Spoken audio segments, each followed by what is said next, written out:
As últimas aulas, parte de ser bate-aula, é bate-papo, com o doutor Bines e o doutor Felipe, eu achei muito boas, porque a gente tem a oportunidade de tirar todas as dúvidas. Esse negócio de bate-papo funcionou muito bem e eu recebi um retorno muito bom também.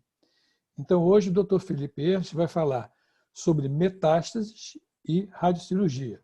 E o doutor Jacques Bines, que é o oncologista que trabalha no grupo, vai fazer os comentários devidos e o Felipe vai solicitá-lo quando necessário.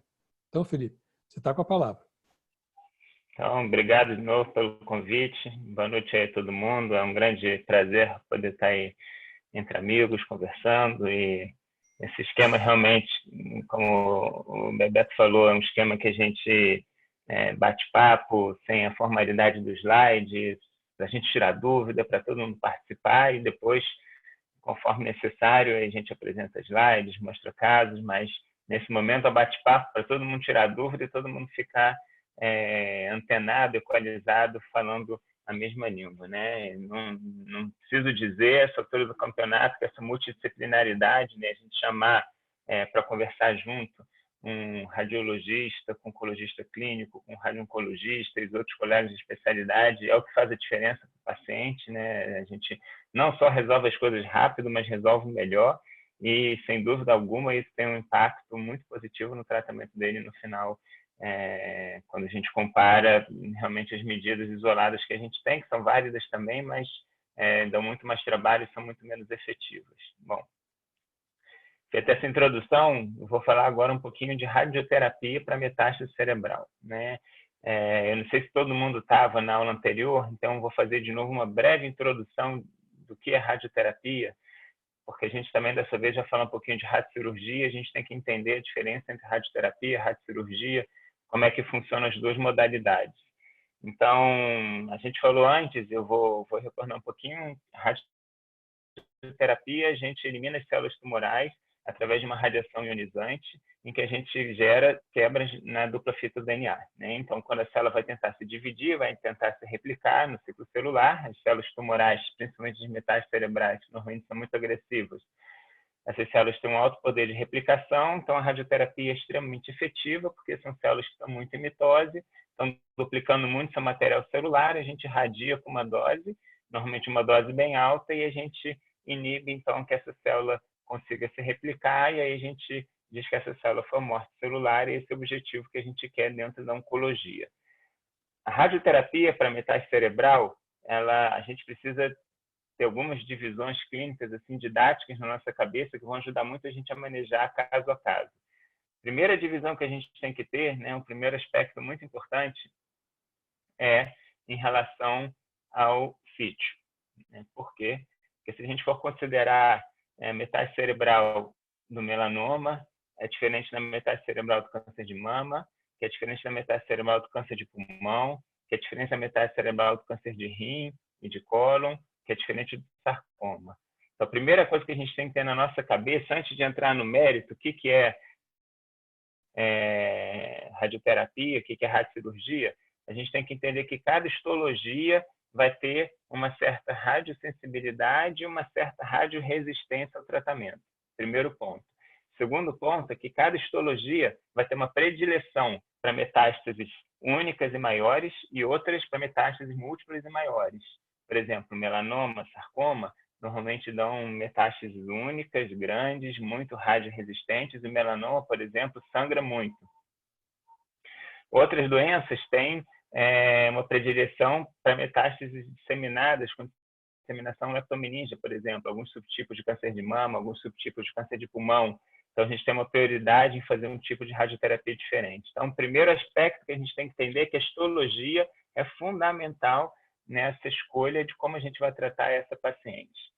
O segundo divisor de águas, importantíssimo, é o número de lesões que o paciente vai ter. Né? Então, paciente que tem uma ou duas ou três lesões, que a gente chama de oligometastático, a gente tem um manejo absolutamente diferente daquele paciente que tem múltiplas lesões disseminadas. Né? E a gente ainda precisa fazer uma divisão entre o paciente que tem uma lesão do paciente tem 2 ou 3, que seria um paciente que merece uma atenção especial, porque normalmente é um paciente, dependendo do tamanho da localização, um paciente cirúrgico. Então, primeira divisão, histologia, segunda divisão, número de lesões, terceira divisão, e fundamental, é o status do paciente. Não só o status físico, que a gente chama de performance status na oncologia, como também o status neurológico dele. Se a gente for juntar, né, esses 3 itens principais, a gente tem uma série de scores na literatura que a gente chama de nomogramas, que ajudam a gente a decidir qual é o melhor tratamento que a gente vai ter para o paciente em função da sobrevida que a gente espera que esse paciente tenha ao longo do tempo. Hoje em dia, a coisa está tão estratificada e tão sofisticada que a gente tem esses nomogramas específicos para cada histologia. Então, talvez o protótipo principal desses nomogramas seria o do RTOG, né, que é o RPA, análise de partição de grupos do RPA, mas hoje a gente tem um RPA que a gente chama de GPA, específico para mama, um específico para pulmão, um específico para melanoma, em que a gente distingue as características hoje em dia, não só moleculares, mas também clínicas, de cada patologia, de cada paciente. A gente consegue, dessa forma, individualizar o tratamento de uma maneira mais precisa. E a última divisão que a gente tem que ter é se é uma doença localizada no parênquima, se é uma doença de disseminação leptomeníngea, porque o manejo é totalmente diferente. Então, resumindo, histologia, número de lesões, performance status e disseminação leptomeníngea ou não. São esses 4 pontos fundamentais que a gente vai precisar para tomar nossa decisão terapêutica. Então, agora falando da radioterapia, né, a radioterapia mais, digamos assim, padrão que a gente usa é a radioterapia externa, né? A gente chama de teleterapia, tele vem de distante, a fonte de radiação fica distante do paciente, em oposição à braquiterapia, que eu não vou falar aqui, que é quando a gente implanta a fonte radioativa. Para metástase realmente tem uso muito limitado, para tumor primário já tem, para metástase muito mais, então não vou entrar no mérito aqui da braquiterapia. A teleterapia, que é a radioterapia externa, a gente tem basicamente 2 modos absolutamente distintos de entregar essa radiação ao paciente. E aí que começa, então, a parte que a gente tem que prestar mais atenção para entender. A gente pode fazer essa radioterapia externa por meio do tratamento convencional, que é aquele que a gente normalmente irradia todo o crânio do paciente, numa dose padrão de 10 frações, 30 gramas em 10 frações. Então, a gente pede para o paciente 10 dias no hospital e a gente irradia todo o conteúdo encefálico, incluindo todas as meninges, todo o conteúdo do parênquima cerebral. Esse é o tratamento típico, chamado de radioterapia de crânio total ou whole brain. Essa é a radioterapia que se fez nos últimos 30 ou 40 anos, antes que a gente tivesse o advento da radiocirurgia. Falando um pouquinho da radioterapia de crânio total, né? O que ela tem de bom, o que ela tem de ruim? Radioterapia de crânio total, ela tem de bom porque, como o nome diz, é radiocérebro total, ou seja, qualquer área do parênquima ou da meninge vai estar sendo submetida ao tratamento de radiação. Então, de certa forma, é um tratamento seguro porque a gente não deixa nenhuma área do parênquima, ou se tiver disseminação leptomeníngea, a gente não deixa nenhuma área descoberta. Quem trabalha com oncologia, com neurooncologia, sabe que a radioterapia de crânio total é considerado o bicho-papão, é o grande terror do paciente e boa parte dos médicos, porque a radioterapia de crânio total está implicada com um déficit neurológico que acaba acontecendo invariavelmente em quase todos os pacientes de 6 meses a 1 ano depois do tratamento. Ou seja, se a gente considerar que o paciente vai ter uma vida prolongada, mais do que 6 meses, mais do que 1 ano, e a gente irradia o cérebro todo dele, fatalmente a gente vai ter um decréscimo cognitivo nesse paciente que deteriora muito, muito a qualidade de vida do doente. Se esse paciente tiver uma sobrevida mais prolongada ainda, 1 ano e meio, 2 anos, a gente vai basicamente ter um paciente que muitas vezes não consegue manter suas atividades diárias, em algumas situações, não consegue manter sua rotina de vida, não consegue manter o seu dia a dia.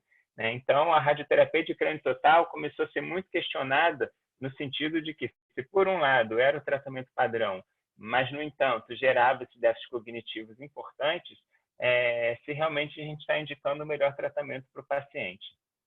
Isso se tornou uma verdade cada vez mais importante ao longo dos últimos anos, em que a oncologia clínica evoluiu demais, né? O Jacques está aqui, ele pode conversar um pouquinho sobre isso. A oncologia clínica evoluiu demais na manutenção da vida do paciente com metástase cerebral em alguns sítios que, em outros momentos, a gente não conseguia que o paciente vivesse mais do que 6 meses.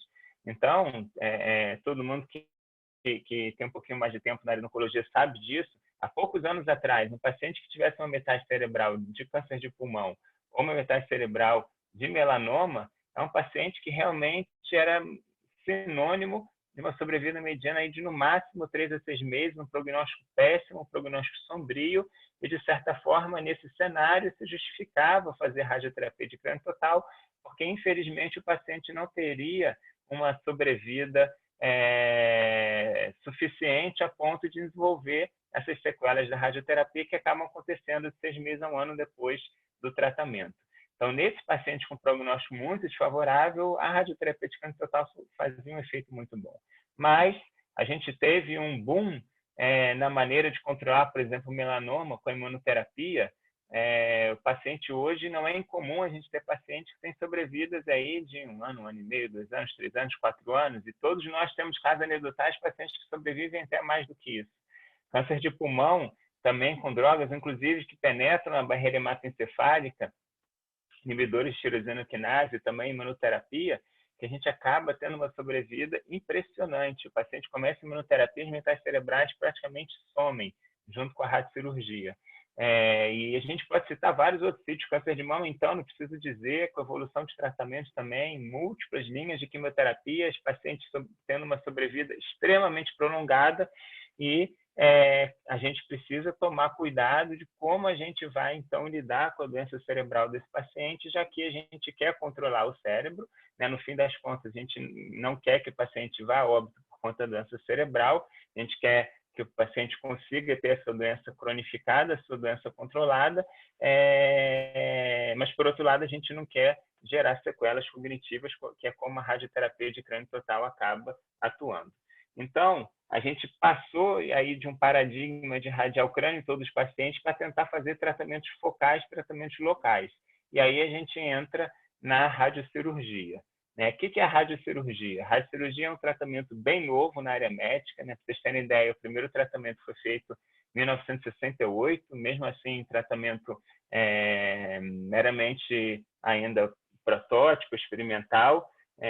Foi desenvolvido na Suécia por um neurocirurgião chamado Lars Leksell. O que o Leksell queria? Ele queria uma maneira de tratar um ponto profundo no cérebro, na área eloquente, em que qualquer tipo de procedimento cirúrgico traria muitas sequelas ao paciente. Então, ele queria tratar um ponto profundo no cérebro com uma dose de radiação sem que houvesse sequelas neurológicas para o paciente, através de procedimento cirúrgico nessa área profunda, nessa área eloquente do cérebro. Então, ele desenvolveu a radiocirurgia. O aparelho protótipo, na época que ele desenvolveu, foi o Gamma Knife.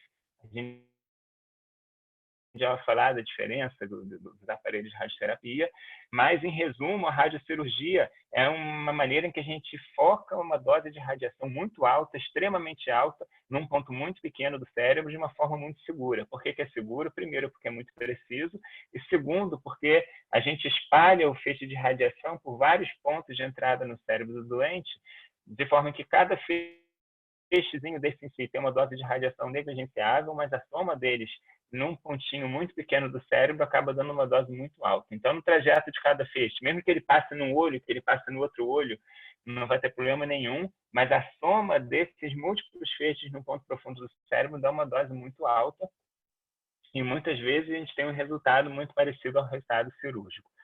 Por que o nome do procedimento é radiocirurgia? Porque esse procedimento, como o Lars Leksell implementou e como ele idealizou, ele necessariamente precisava que a gente colocasse um frame cirúrgico na cabeça do paciente. Hoje a gente ainda faz isso com Gamma Knife, mas nos outros tratamentos com acelerador linear a gente não usa mais.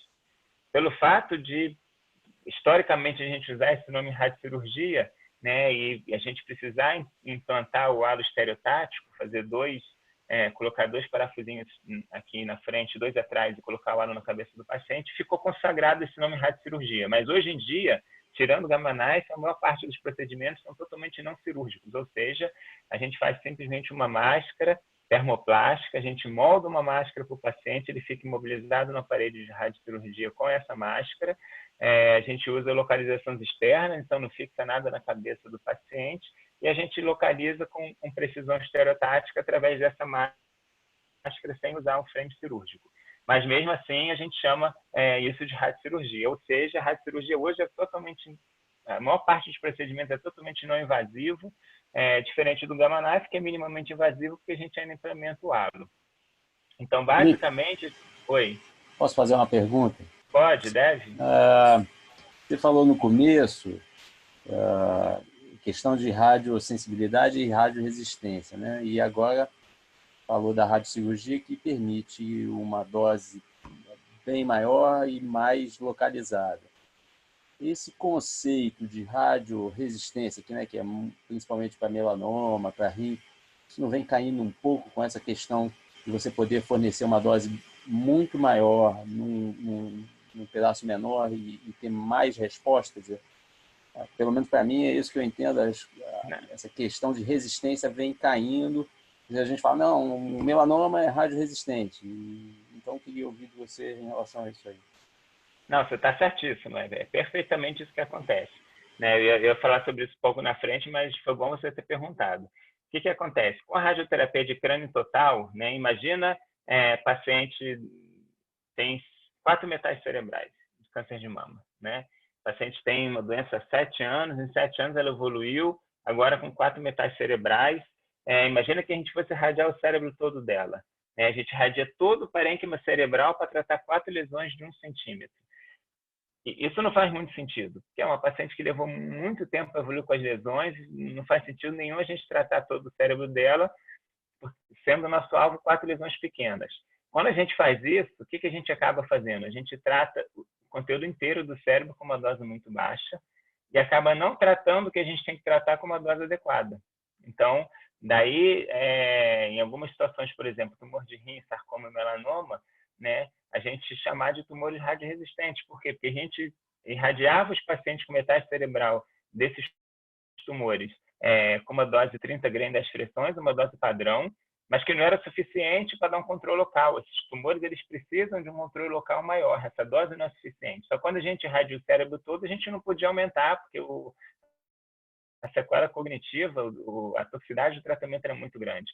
Então, quando a gente começou a fazer tratamento focal no cérebro, a gente parte para um tratamento muito mais inteligente, porque a gente irradia o que tem que ser irradiado. 3 metástases de melanoma com uma dose muito alta, uma dose absolutamente alta, cavalar, né, falando português muito claro, e a gente poupa o restante do parênquima, o que faz todo sentido. Então, isso que você falou é verdade, né? Quando a gente começou a usar esses tratamentos com uma dose mais alta, focada num ponto pequeno, a gente deixou de ter esse conceito de radioresistência, mas, assim, para ser didático, o pessoal aprender, a gente ainda diz que o tumor de rim, sarcoma e melanoma são tumores radioresistentes. Não é que eles são radioresistentes, mas eles precisam de doses maiores e eles precisam do tratamento, então, focal da doença e não do cérebro todo.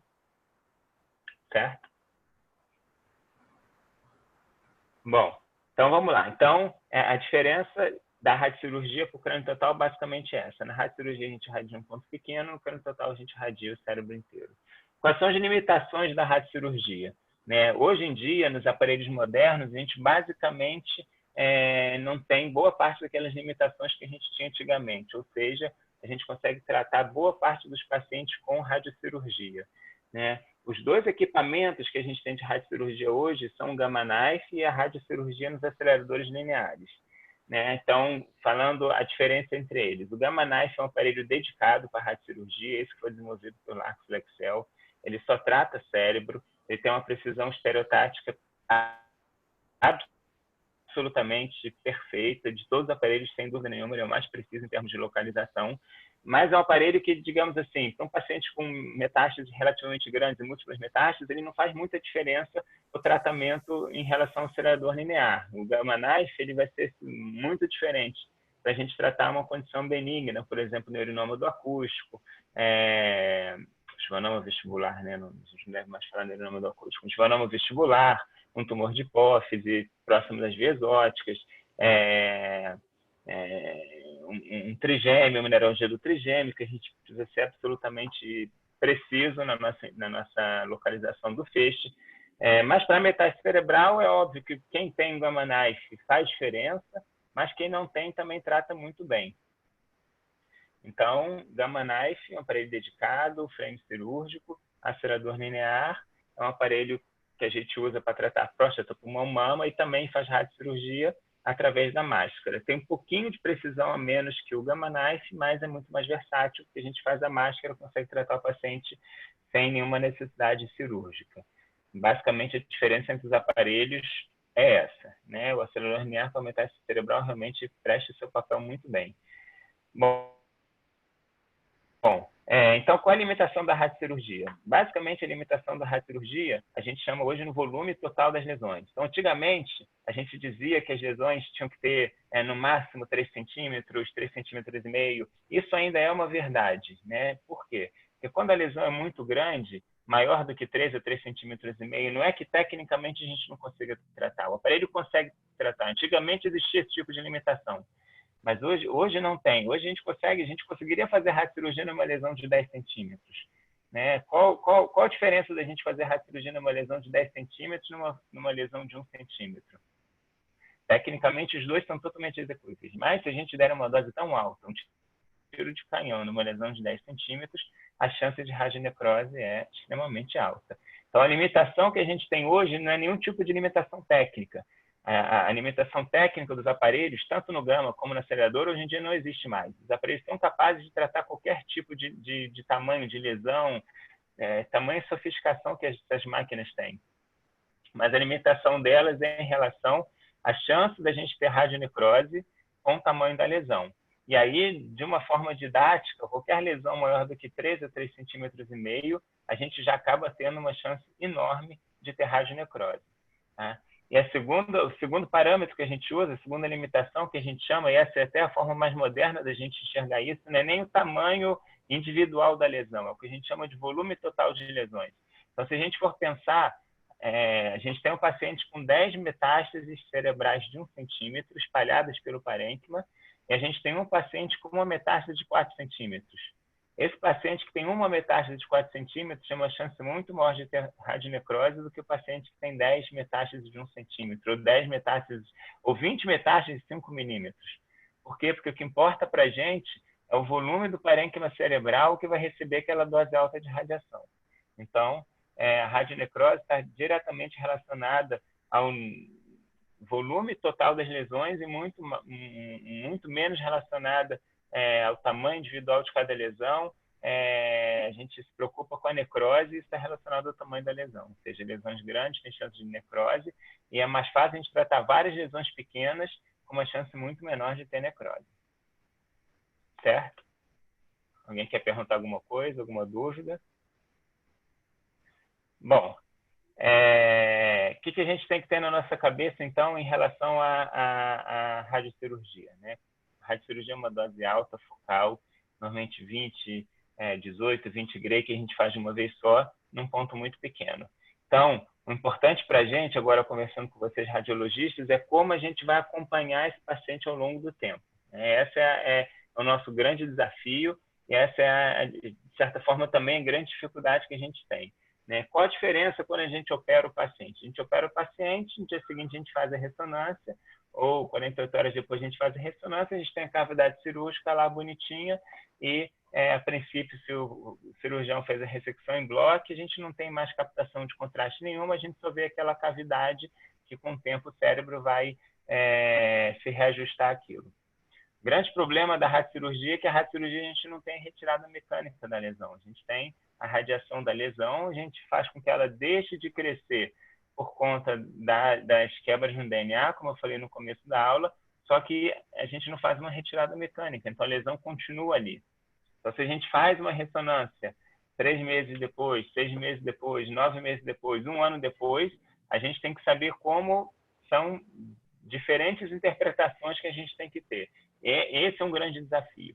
Então, qual o desfecho que a gente quer, né? Quando a gente radia uma metástase cerebral, qual o desfecho que a gente quer do ponto de vista oncológico? Como que a gente diz que uma metástase cerebral foi eliminada para nós oncologistas é que ela não cresça mais, que ela perca a capacidade dela de se duplicar, mesmo que ela esteja lá, tá? Então, o que acontece? A gente pode fazer radiocirurgia no paciente, ele tem uma lesão de 1,5 cm frontal, a gente faz a radiocirurgia, repete a ressonância daqui a 3 meses, continua com aquela lesão de 1,5 cm frontal bonitinha.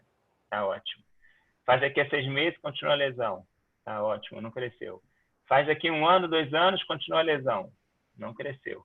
Devagarinho, ela vai diminuindo a captação de contraste dela, vai tendo uma necrose central e fica aquela, às vezes, aquela cicatriz, uma lesãozinha captando contraste por 1 ano, 1 ano e meio, 2 anos. Muito bem, obrigado. Não tem problema nenhum. A gente atingiu o nosso objetivo. Então, isso é uma coisa que a gente tem que ter na nossa cabeça, porque às vezes, né, principalmente quando a gente tem uma situação muito ruim, que é não fazer os exames no mesmo laboratório, é a mesma pessoa dando laudo, a gente já tem, né, vários de vocês aqui, de certa forma, já até conhecem pacientes nossos, já estão acostumados com as lesões de cada paciente, já tem o olho treinado para aquele paciente de tanto exame seriado que a gente faz. Então, é importante isso. Quer dizer, a manutenção da lesão com uma captação de contraste, normalmente ela vai diminuindo, mas mantendo o mesmo tamanho não necessariamente quer dizer falência do tratamento. Pelo contrário, é um dos desfechos que a gente quer. O outro desfecho é a lesão diminuir e parar de captar contraste. Isso é o melhor dos mundos. Isso normalmente acontece quando a gente associa alguns tratamentos, principalmente a imunoterapia. Na imunoterapia isso tem sido extremamente comum. A gente faz radiocirurgia numa lesão e muito precocemente a gente não tem captação mais nenhuma de contraste naquela área, a gente repete a ressonância, a gente não vê mais nada, que essa sinergia da imunoterapia com a radiocirurgia realmente tem mostrado resultados excelentes. Por quê? Porque a radiocirurgia, de uma maneira muito aguda, muito brutal, elimina uma série de antígenos ali no microambiente cerebral, na micróglia, no microambiente cerebral. Esses antígenos que são eliminados acabam recrutando mais as células de defesa, a imunoterapia acaba tendo um efeito maior e realmente a gente vê efeitos assim inéditos que a gente não via antes, especialmente no melanoma, tumor de pulmão.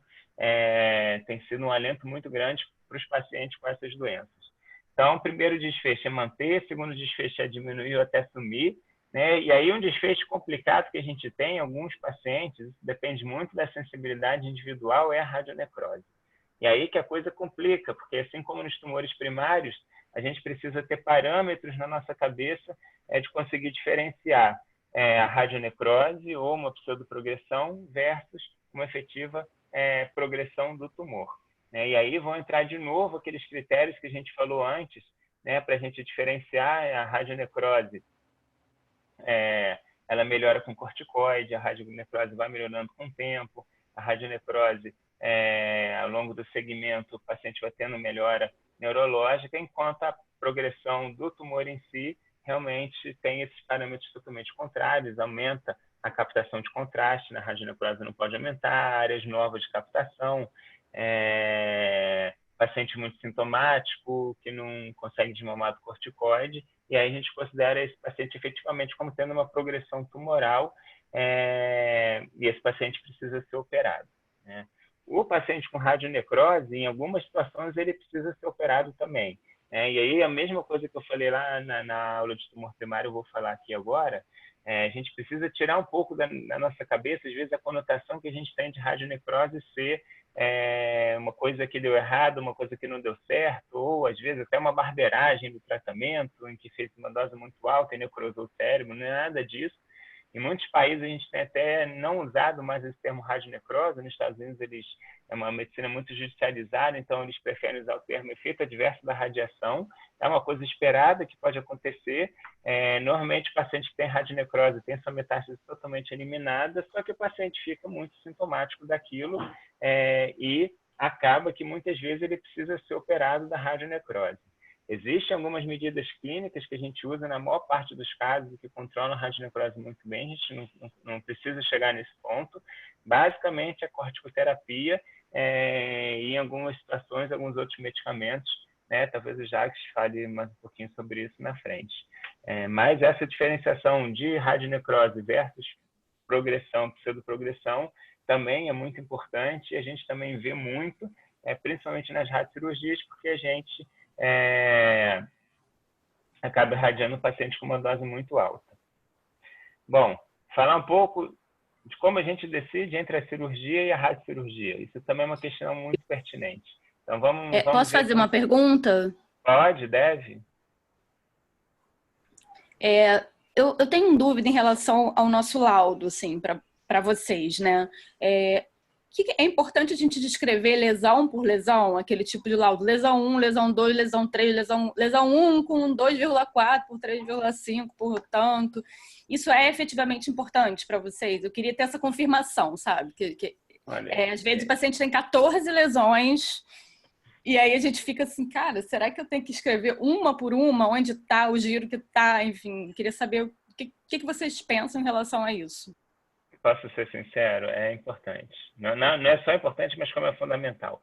Eu vou dizer por quê. A gente precisa ter parâmetros assim, de comparação e de comparação dessas lesões ao longo do tempo, né? Então, esse tipo de laudo sistematizado, em que, por exemplo, na rede a gente já tem usado há muito tempo, lesão 1, 2, 3, 4, 15, é extremamente importante para a gente. O paciente também, vocês não imaginam como o paciente olha, sabe, conta e pergunta quem é 1, quem é 2, quem é 3, quem é 4, que isso a gente usa e é um parâmetro se o nosso tratamento está dando certo ou não. Não só o tratamento local de radiocirurgia, mas até o tratamento sistêmico associado. É extremamente importante a gente poder ter esse parâmetro de comparação e essa evolução das metástases ao longo do tempo. Principalmente porque hoje, com os pacientes vivendo muito mais e a gente fazendo a radiocirurgia, né, qual é o grande trade-off, a grande dificuldade que a gente tem quando a gente abriu mão da radioterapia de crânio total? A terapia de crânio total hoje está praticamente extinta. A gente usa só no paciente que tem metástase leptomeningia, disseminação leptomeningia, desculpa. Né? Quando a gente deixa de irradiar o cérebro, um fato que a gente não tem dúvida é que esses pacientes falham mais no cérebro, é óbvio. A gente está irradiando pontos focais, deixou de irradiar o cérebro todo, então ao longo da sobrevida do paciente ele vai falhando várias vezes. Então, se a gente chega com uma ressonância inicial com 4 lesões, vocês descrevem ela bonitinho para a gente repete a ressonância depois do procedimento, aparece uma quinta e uma sexta, a gente vai tratar. A gente repete daqui a 3 meses a ressonância, aparece uma sétima, oitava, a gente vai tratar. E hoje o notório é que o paciente fique tratando, fique fazendo várias radiocirurgias ao longo de vários anos. Não é incomum, né? Vocês sabem disso, a gente tem pacientes aí com 1, 2, 3. Eu tenho paciente que acompanha há 5, 6, 7 anos com metástase cerebral, de câncer de mama, de câncer de pulmão, e que a gente faz, pacientes moram em outros estados, já se mudaram para outros estados, mas eles fazem questão de fazer ressonância assim, dessa forma, porque justamente é importante a gente ter esse laudo seriado. Então, respondendo essa pergunta, é fundamental. E aproveitar que a gente trouxe... Acaba, Felipe, depois eu falo, pode falar. Pronto, e aí aproveitar que a gente entrou então, no mérito da ressonância, antes de falar da cirurgia, da parte clínica, né? Então, o que é fundamental a gente ter aqui algumas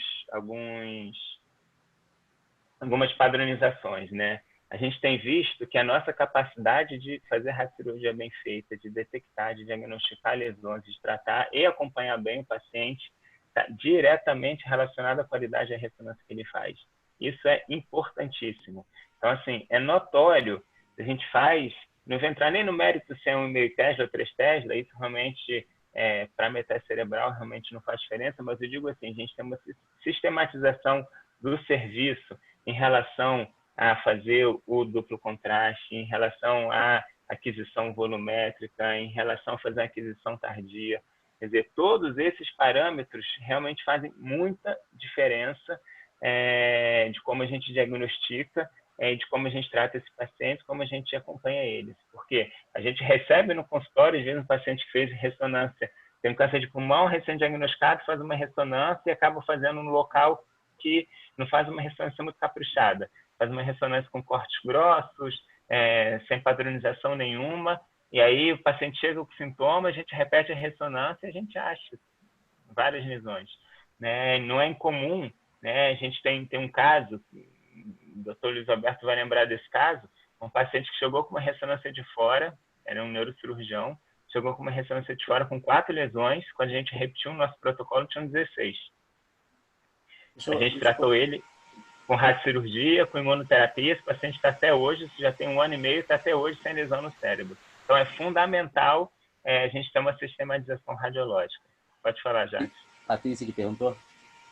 Isso, fui eu. Eu quero só reforçar isso que o Felipe falou, e uma das grandes queixas, pelo menos no início da radiocirurgia, em contraposição à rádio whole brain, é que você tem mais recidivas intracerebrais, né? Outros pontos não tratados em que aparecem lesões, né?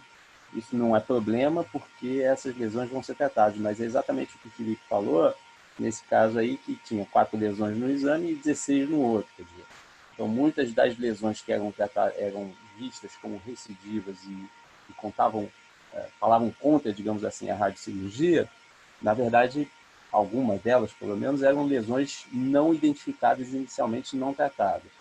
Esse é um ponto. A outra coisa é que, agora na tua questão específica, que se precisa, eu também acho que precisa. Talvez não... olha, tem 2.3, agora está 2.2, não isso. Se elas ficarem iguais ou diminuírem, para a gente está ótimo. Mas eu acho que não é só esse o trabalho que vocês vão ter, é maior ainda, porque, a exemplo do que a gente vê em glioma, por exemplo, não basta só o tamanho da lesão, mas os outros dados do exame, porque eventualmente você pode ter aumento da lesão, seja por necrose, seja por aumento mesmo da lesão. Então, a qualidade da informação também é importante para a gente saber, isso aí, no caso dos gliomas, por exemplo, que é uma pseudoprogressão, que muitas vezes acontece, no caso da radiocirurgia pode acontecer isso, de ser necrose, e aí a gente não saber exatamente em que momento que está isso da evolução, como também no uso de, por exemplo, outras medicações como a imunoterapia. A imunoterapia tem situações que são pseudoprogressão light, que a lesão pode aumentar e depois diminuir. Então, não é só o acompanhamento do número e do tamanho das lesões, mas também a qualidade, digamos assim, das respostas e os protocolos que vocês usam são importantes. Acho que é isso. É muito importante para a gente saber disso, porque você se sente bem tendo aquele trabalho. Não, eu estou descrevendo todas as lesões, estou fazendo isso tudo, mas isso tem um sentido, isso vai fazer muita diferença, entendeu? Para a gente, mais importante, claro, na evolução, o surgimento de novas lesões, né? Que significa falha, né, de algum tratamento, seja da radioterapia, seja da terapia sistêmica que a gente está utilizando. Isso faz parte da avaliação RECIST, né? Tem várias aí discussões a respeito, vários critérios, mas é importante sim. Perfeito. Então, assim, só para resumir, né? Para a gente programar o tratamento com radioterapia, principalmente a radiocirurgia, a gente precisa, né, do exame que a gente chama de neuronavegação. O que é a neuronavegação? Nada mais é do que uma aquisição volumétrica no T1 com gasolínio em cortes finos, né? Então, idealmente, aí, 1 milímetro, se possível até menos, uma aquisição volumétrica, se puder, né, a gente fazer isso com doses dobradas de contraste, em que a gente acaba tendo uma sensibilidade, vários artigos têm mostrado uma sensibilidade maior no diagnóstico dessas lesões. Como a gente faz o acompanhamento desses doentes, a gente repete uma ressonância, né? Alguns protocolos pedem para repetir com 6 semanas, mas a gente pode repetir isso um pouco aberto, com 2 meses ou com 3 meses depois do procedimento. Isso vai depender muito da agressividade da doença e se a doença primária do paciente está controlada ou não, né? Então, um paciente que tem câncer de mama há 5 anos, faz uma metástase única no cérebro, a gente fica um pouco mais tranquilo em acompanhar esse cérebro do que um paciente, por exemplo, que já abriu um câncer de pulmão com várias metástases ainda não fez o tratamento do tumor primário e existe uma chance grande de ele progredir. A gente fica mais atento. Mas, de maneira geral, fazer o acompanhamento de 2 em 2 ou 3 em 3 meses é o mais comum, tá de bom tamanho, e a gente basicamente repete essa ressonância volumétrica e vai acompanhando o surgimento de novas lesões, como o Jacques falou, e o padrão das lesões tratadas. Então, agora voltando à parte clínica, faltou só a questão cirurgia versus radiocirurgia. Como é que a gente decide isso?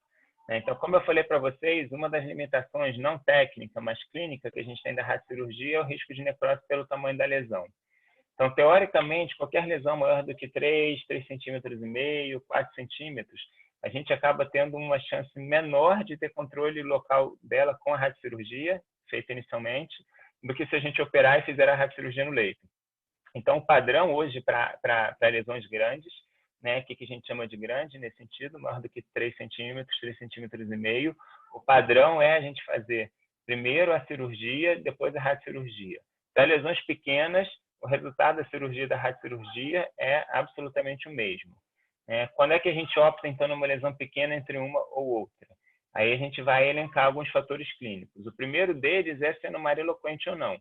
Então, numa área eloquente, uma metástase na área motora, uma metástase pequena, óbvio que a gente faz radiocirurgia e a gente não opera. O risco de déficit neurológico é muito grande com a cirurgia, com a radiocirurgia praticamente negligenciável. Segundo, o número de lesões. Se o paciente tem uma lesão, é o paciente clássico que ele vai operado. Se o paciente tem 2 ou 3 lesões, pode ser operado ainda, mas a gente já começa a atender para fazer a radiocirurgia. Se a doença dele está controlada ou não, então, um paciente que está evoluindo muito rápido com doença sistêmica, doença disseminada não controlada, fala a favor da gente fazer um procedimento não cirúrgico ou radiocirurgia. Se é um paciente que tem a doença controlada, uma metástase única no cérebro, fala a favor da gente fazer a cirurgia. Tá? Então, resumindo, lesões maiores do que 3 centímetros, opera, faz radiocirurgia. Lesões menores do que 3 centímetros, os tratamentos são semelhantes. Lesão única, área não eloquente, pode operar. Lesão única, área eloquente, radiocirurgia. E um outro parâmetro que fala sempre a favor da cirurgia convencional é o edema e paciente muito sintomático. Então, o paciente tem uma metástase pequena, por exemplo, melanoma, uma metástase pequena que sangrou, que está deixando o paciente muito sintomático. Muita reação, muito edema, opera e depois faz a radiocirurgia do leito. Certo? Então, eu acho que em termos de metástase, crânio total, radiocirurgia, eu acho que era basicamente isso que eu tinha para falar. Né? Não sei se ficou alguma dúvida, se alguém quer comentar alguma coisa, mas fazendo um resumão agora, né? Existem 2 grandes maneiras de a gente tratar, crânio total ou radiocirurgia. O crânio total hoje, a gente basicamente usa pacientes que têm disseminação leptomeníngea ou inúmeras lesões, aquelas que vocês dão os laudos como incontáveis lesões cerebrais, né? Nos Estados Unidos eles chamam de doença miliar, né? Aquele cérebro cheio de doença, de metástases, 30, 40, 50 lesões. A gente faz a radioterapia de crânio total. O problema do crânio total, déficit neurológico, acontece de 6 meses a 1 ano depois do tratamento, quase todo paciente tem, quando tem uma sobrevida prolongada, ao longo de 1 ano, 1 ano e meio. Radiocirurgia é um procedimento muito seguro, com gamma knife, que tem imobilização cirúrgica, sem um gamma knife, que a maior parte dos aparelhos totalmente não invasivo, não tem um bisturi, uma agulha, uma gotinha de sangue, nada, feito em uma aplicação só, com uma dose muito alta, praticamente isento de efeitos colaterais, mesmo nas áreas eloquentes. Hoje a gente tem capacidade de controlar isso muito bem. O acompanhamento, o planejamento a gente faz com ressonância, neuronavegação, volumétrico, gadolínio, de preferência duplo contraste, aquisição tardia também. Segmentos de 2 em 2 meses ou 3 em 3 meses, dependendo da situação, fazendo ressonâncias seriadas para ver se surgiram mais lesões. Daqui com a radiocirurgia podem surgir mais lesões do que com o crânio total. Tá atento para diferenciar radionecrose versus progressão de doença, né? Então, lembrar que a radionecrose na radiocirurgia é muito comum em determinadas situações, dependendo da sensibilidade de cada paciente. A radionecrose ela melhora com corticoide, vai melhorando ao longo do tempo, não tem captação nova de contraste, a progressão de doença não melhora e tem progressão de contraste. lembrar que a gente tem critérios, né, na literatura, prognósticos, que a gente consegue classificar e estratificar os pacientes para cada procedimento.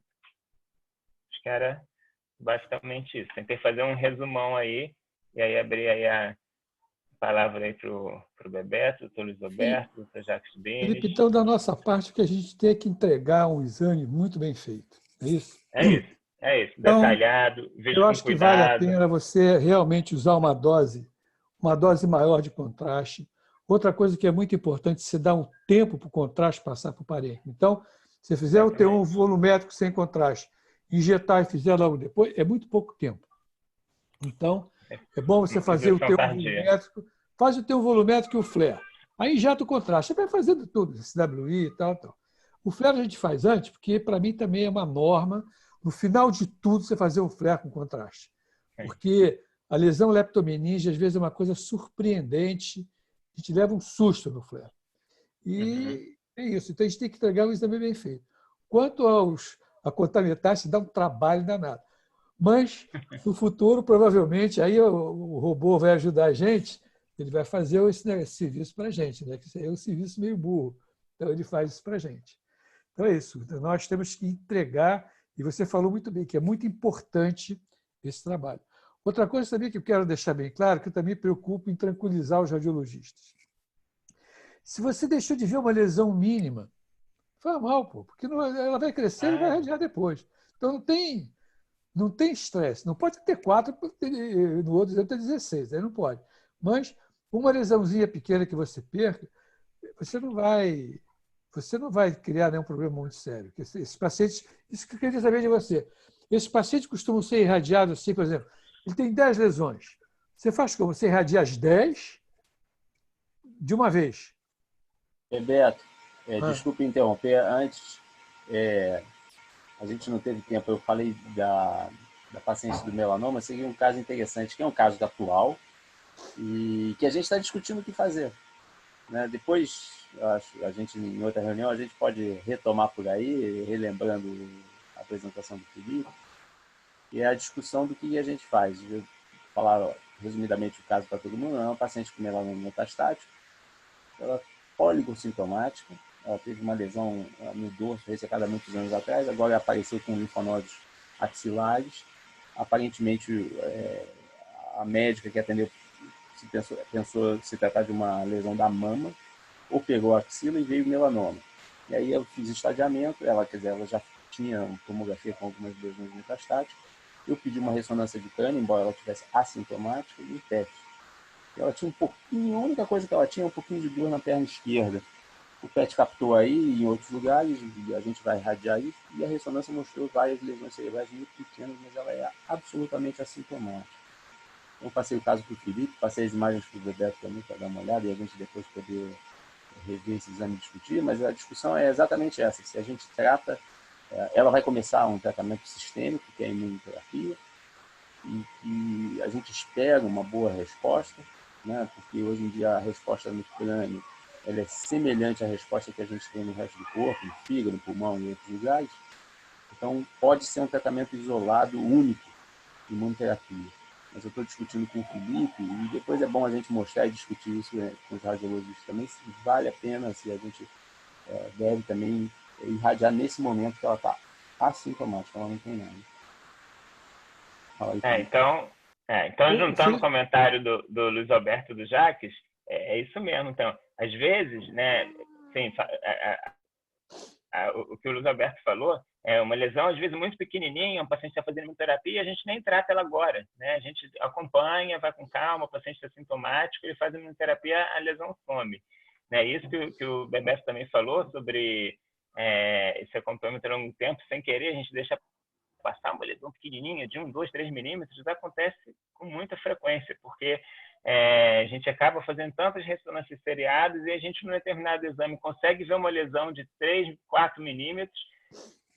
Nesse determinado momento, quando a gente volta 3 meses atrás, 6 meses atrás, a gente vê que já tinha uma captaçãozinha pequena, mas que realmente a gente não conseguia visualizar. Né? Então, assim, o importante é, quando a gente conseguir constar isso no laudo, não necessariamente a gente vai tratar, muitas vezes a gente só acompanha, porque com a advento da terapia sistêmica, a gente pode a gente tem mais, fica mais à vontade de não tratar todas as lesões que não forem áreas eloquentes. A gente, às vezes, tem resultados muito bons com inibidor de tirosina quinase, imunoterapia. São drogas que têm respondido bem no cérebro também. Felipe, não entendi bem o seguinte. Se você tiver 10 lesões, você vai tratar as lesões individualmente. Agora, numa balada só, você trata todas elas? Você vai lá num dia, você trata todas? É mesmo? Aí depende muito, assim, um tratamento desses, de 10 lesões, pode levar até, num Gamma-Knife, por exemplo, pode levar de 2, 3 ou 4 horas. Aí depende muito da tolerância do paciente, né? No acelerador, como a gente não coloca o halo cirúrgico, a gente coloca a máscara, a gente tira um pouquinho a máscara, ele descansa, trata depois. É um tratamento que é feito muito rápido. Em 15 a 20 minutos a gente trata tudo. No Gama, realmente, é que demora muito mais, dependendo da fonte. Mas você procura tratar tudo no mesmo dia? Tudo no mesmo dia. A gente já tratou 10, 15, 20, 5, 3. Felipe, você irradia todo o leito cirúrgico irradiado? Quando o paciente é operado, a gente irradia todo o leito e o protocolo atual com uma margem de 2 milímetros. De 1 a 2 milímetros. Uma coisa que você não tocou, você já me explicou isso, é sobre você, quando tem que usar essa dose muito alta do Gamma-Knife, se tiver perto de uma estrutura tipo um quiasma óptico, um negócio desse. Você tem medidas de segurança ali, tem limites para você ir, né? Se a gente tiver em torno de, no Gama, 2 milímetros de distância já é suficiente. Para acelerador de 2 a 3 milímetros, a gente já consegue tratar com segurança. Porque às vezes acontece que quando a lesão é muito próxima, o nervo óptico, quiasma, tronco, a gente não faz tratamento numa aplicação só, a gente divide em 5. Teoricamente pode diminuir a eficácia de controle local, mas também aumenta muito a segurança de não ter necrose, né? O protótipo disso é aquelas metástases dentro do tronco, né? Imagina um sujeito ter uma metástase na ponte, uma radionecrose de ponte é uma catástrofe. Então, paciente com câncer de mama, por exemplo, mesmo com metástase, vive 1, 2, 3, 4, 5 anos. Imagina a gente fazer uma radionecrose na ponte, nem se cogita. Então, se a lesão for grande, a gente pega essa dose, em vez de fazer em um dia só, divide em 2, 3, 4, às vezes 5 dias. Para tornar a coisa mais segura. Tornar a coisa mais segura, perfeito. Eu tenho mais uma outra pergunta. A gente falou muito de metástase. Eu queria que você explicasse por que às vezes a gente faz a radiocirurgia em chivanoma do acústico, por exemplo, a pessoa idosa que não pode operar, com cheio de ter medo de operar. E já tem gente indicando a radiocirurgia em chivanomas bem pequenos intracanalicular, né? Como é que a radiação age nessa... A forma de ação é a mesma, né? Mas o efeito não deve ser tão bombástico quanto numa lesão maligna. É um pouco diferente, na verdade. Quando a gente irradia tumor benigno, né, é diferente da filosofia de metástase. A metástase a gente quer eliminar o DNA da célula. Então, a gente irradia com uma dose muito alta para eliminar o DNA, e as células que mais se proliferam são as que são mais controladas, na verdade, né, que tem melhor resposta. Num tumor benigno, o que a gente quer fazer quando a gente irradia é uma esclerose e a gente obliterar os vasinhos pequenos do tumor. Entendeu? Asfixiar. Asfixiar. Asfixiar o tumor. Imagina uma MAVE. O protótipo disso é uma MAVE, uma formação arteriovenosa.